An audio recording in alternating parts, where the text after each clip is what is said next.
Creating an account on Supabase is very easy. We just need to follow a few simple steps to make sure everything goes smoothly. For this setup, we'll use our GitHub account to take advantage of the quick sign-up option they offer. Supabase is where your data will live. It's responsible for storing, protecting, and sending data to your website.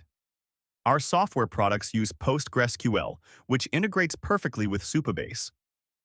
While Heroku also offers database hosting, we've chosen Supabase because of its user-friendly interface, add-ons, backup features, and flexible plans.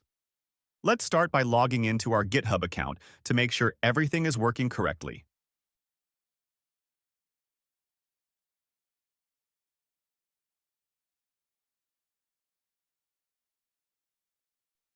Perfect. Once we're logged in, it's time to create our Supabase account.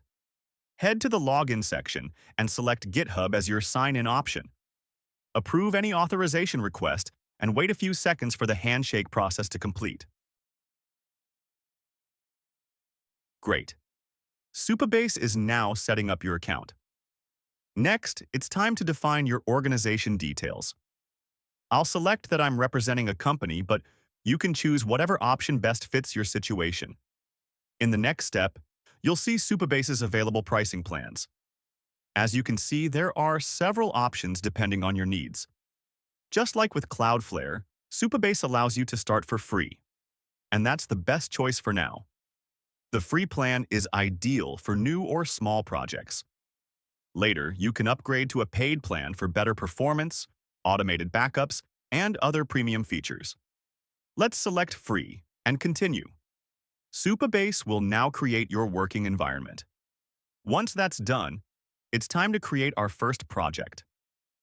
Projects in Supabase are organized inside organizations, so let's go ahead and set one up. They provide a strong password generator, and I highly recommend using it.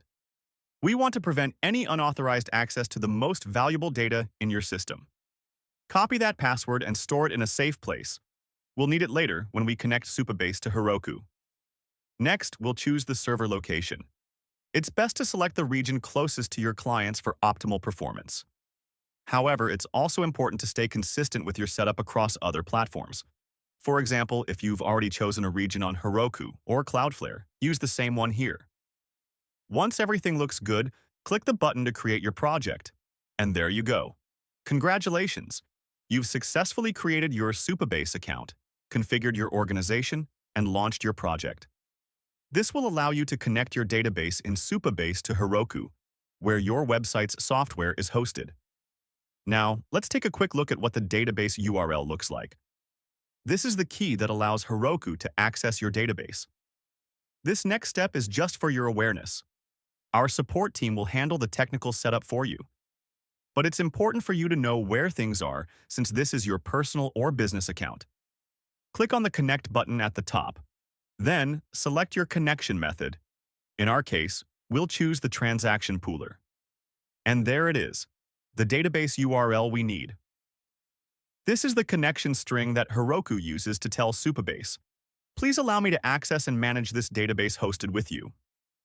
Copy that URL and store it somewhere safe, along with the password you generated earlier. The password goes in the part of the string that says your password. Again, this step is optional. As mentioned, our team will take care of the technical connection for you. And that's it. You've reached the end of this tutorial.